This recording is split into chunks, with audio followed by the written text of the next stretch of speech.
조선 제22대 임금 정조대왕 제1장 운명의 탄생. 사도세자의 아들로 태어나다. 1752년 가을 창경궁 한 아이가 태어났습니다. 아버지는 사도세자, 어머니는 해경궁 홍씨. 그 아이의 이름은 산. 훗날 정조라 불리게 될 왕자였습니다. 하지만 그의 탄생은 축복만이 아니었습니다. 궁궐에는 이미 어두운 그림자가 드리워져 있었습니다. 할아버지 영조와 아버지 사도세자 사이에는 깊은 골이 패여 있었고 그 틈은 날이 갈수록 벌어지고 있었습니다. 세자는 갈수록 이상해지고 있다. 신하들의 수군거림이 궁궐을 떠돌았습니다. 사도세자는 영조의 엄격함과 끊임없는 질책 속에서 점점 병들어갔습니다. 분노와 좌절이 그를 잠식했습니다. 어린 산은 그런 아버지를 보며 자랐습니다. 때로는 다정했고 때로는 두려웠던 아버지. 그러던 어느 날 1762년 여름, 그날이 왔습니다. 뒤주. 영조는 아들 사도세자를 뒤주에 가두었습니다. 여드레 동안 아무것도 먹지 못한 채 사도세자는 그 속에서 숨을 거두었습니다.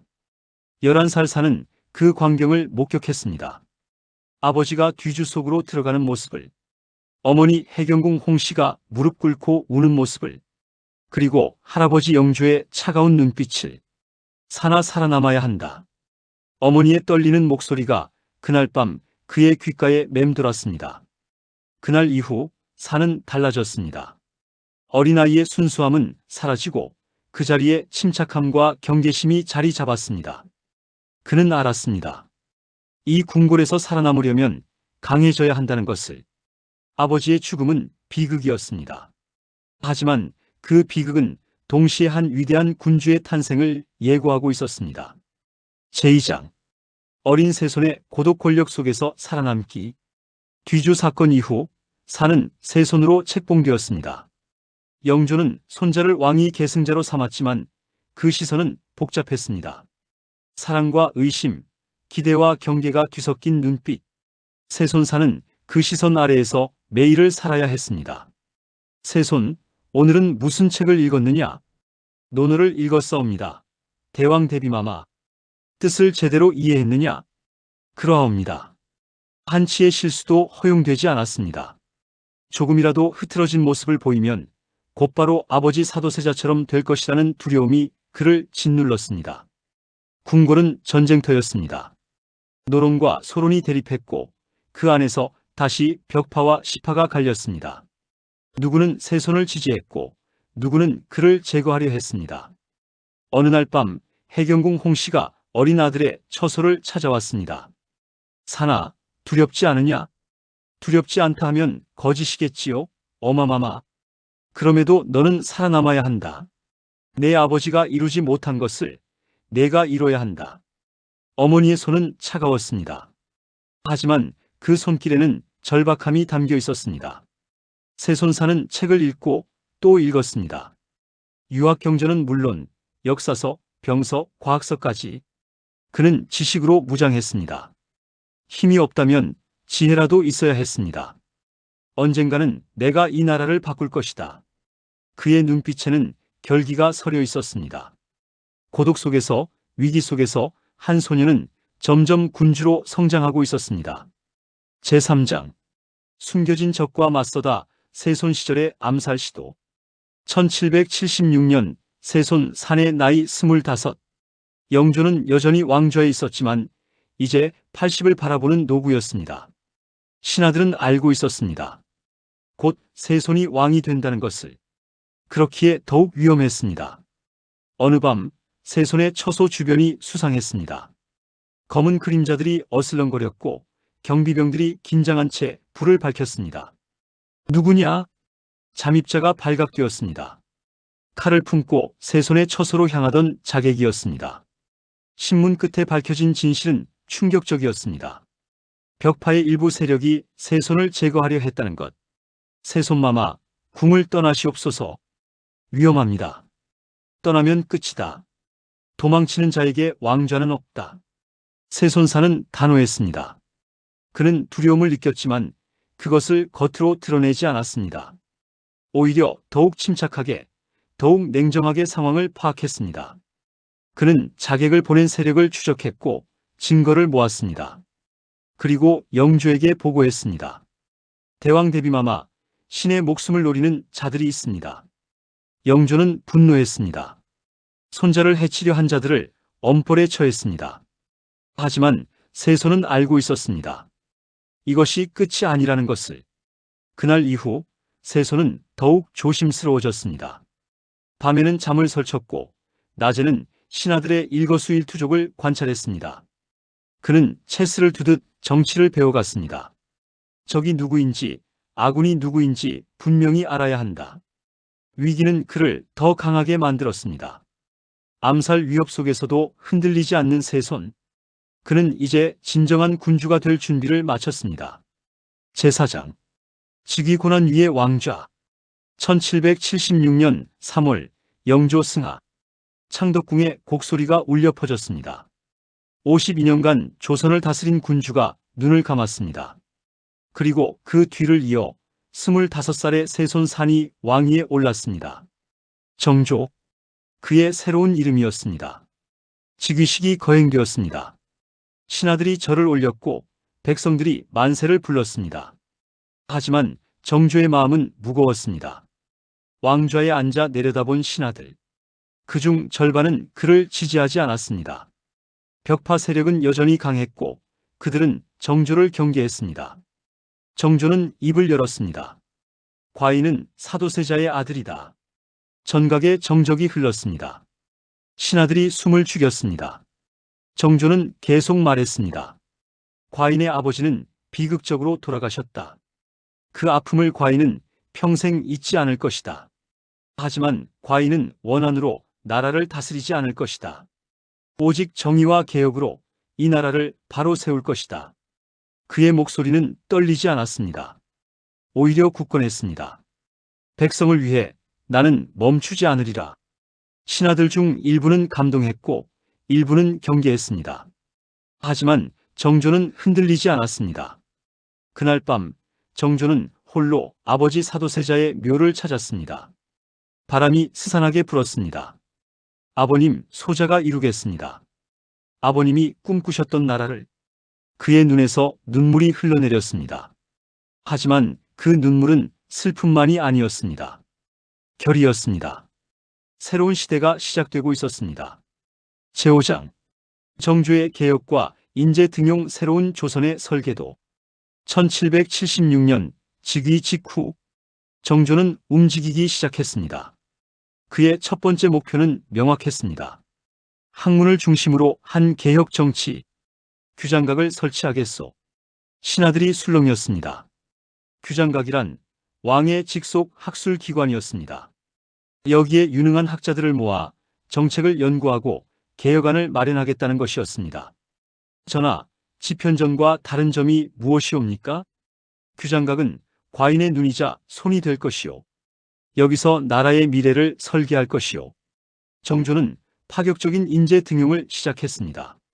서울 출신, 남인 계열, 심지어 북학파 실학자들까지 신분과 당파를 가리지 않고 능력 있는 자를 뽑았습니다.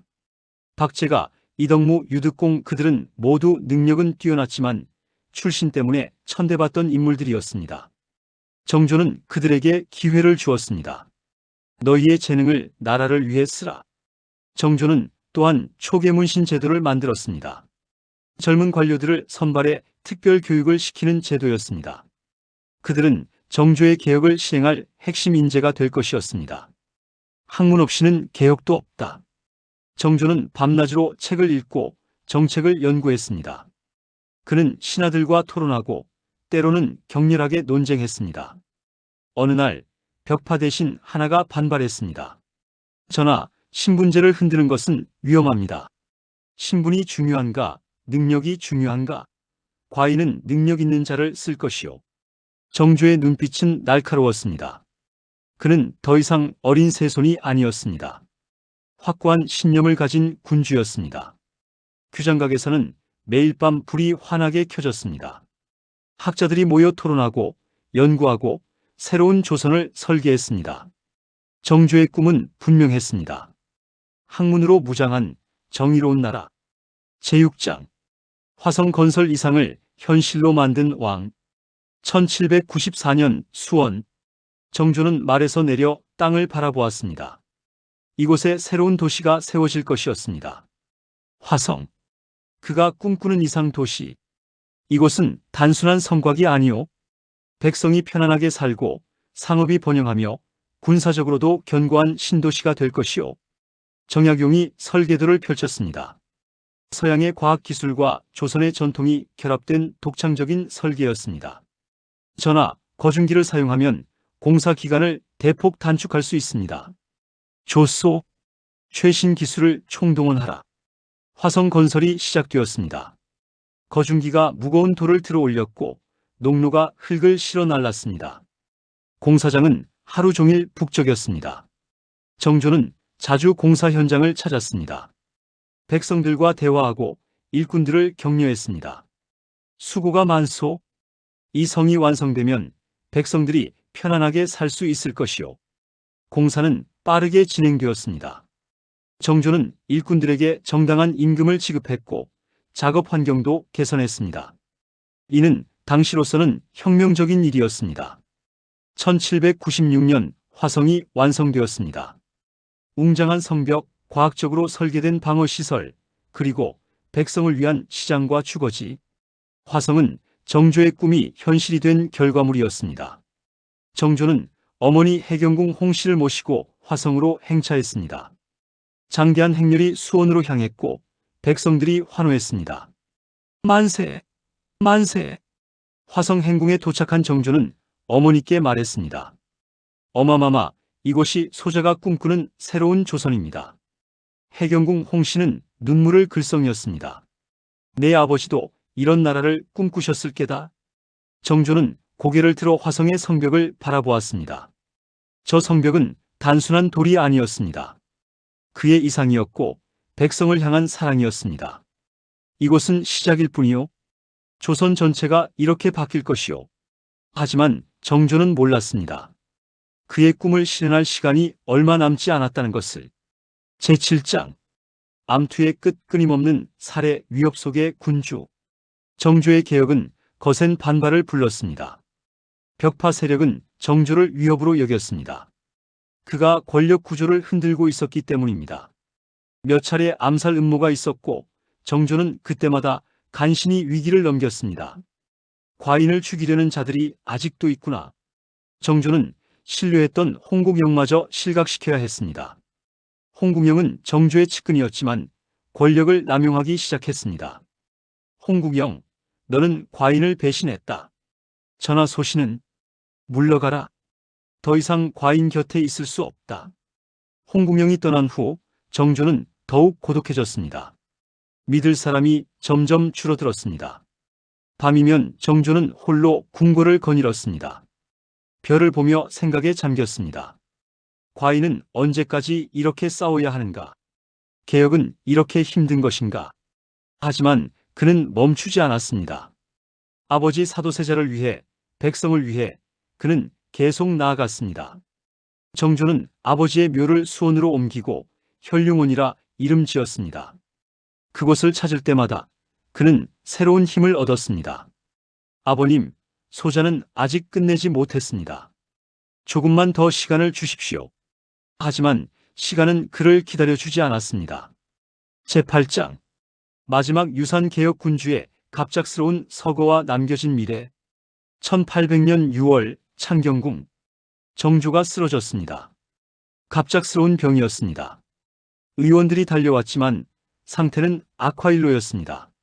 전하, 기운을 차리시옵소서. 정조는 힘겹게 눈을 떴습니다. 그의 나이 49. 아직 해야 할 일이 너무 많았습니다. 과인은 아직. 하지만 몸은 말을 듣지 않았습니다. 정조는 자신의 시간이 얼마 남지 않았음을 깨달았습니다. 세자를 불렀습니다. 훗날 순조가 될 어린 아들이었습니다. 세자야 들으라. 예, 아바마마. 백성을 잊지 말거라. 왕은 백성을 위해 존재하는 것이다. 과인이 시작한 개혁을 이어가거라. 명심하겠나이다. 정조는 눈을 감았습니다. 1800년 6월 28일 정조는 48세를 일기로 세상을 떠났습니다. 온 나라가 슬픔에 잠겼습니다. 규장각 학자들은 통곡했고 백성들은 거리에서 눈물을 흘렸습니다. 우리의 개혁 군주가 떠나셨다. 정조가 떠난 후 조선은 다시 보수 세력의 손에 넘어갔습니다. 정조의 개혁은 중단되었고 순조는 어린 나이에 세도 정치의 꼭두각시가 되었습니다. 하지만 정조가 남긴 것은 사라지지 않았습니다. 화성은 여전히 서 있었고 규장각의 책들은 후대에 전해졌습니다. 그가 등용한 실학자들의 사상은 씨앗이 되어 훗날 개화의 물결을 일으켰습니다. 에필로그 정조가 던진 질문. 정조대왕. 조선의 22번째 왕. 그는 비극 속에서 태어나 고난 속에서 성장했습니다. 11살에 아버지를 잃었고 평생을 암살 위협 속에서 살았습니다. 하지만 그는 무너지지 않았습니다. 정조는 개혁을 꿈꿨습니다. 신분이 아니라 능력으로, 혈통이 아니라 학문으로 그는 새로운 조선을 만들고자 했습니다. 화성은 그 꿈의 증거였습니다. 그러나 그의 꿈은 미완으로 끝났습니다. 너무 이른 죽음이 그를 가로막았습니다. 그리고 그가 떠난 후 조선은 다시 낡은 길로 돌아갔습니다. 하지만 정조는 실패하지 않았습니다. 그가 심어놓은 씨앗은 후대에 싹을 틔웠습니다. 실학의 정신은 개화파로 이어졌고 개혁의 꿈은 독립운동가들에게 전해졌습니다. 정조는 우리에게 묻습니다. 당신은 무엇을 위해 싸울 것인가? 고난이 닥쳐올 때 당신은 멈출 것인가? 나아갈 것인가? 정조는 멈추지 않았습니다. 아버지의 비극을, 개인의 원한을 그는 나라를 위한 열정으로 승화시켰습니다. 그것이 정조가 우리에게 남긴 가장 큰 유산입니다. 개혁은 한 세대에 끝나지 않는다.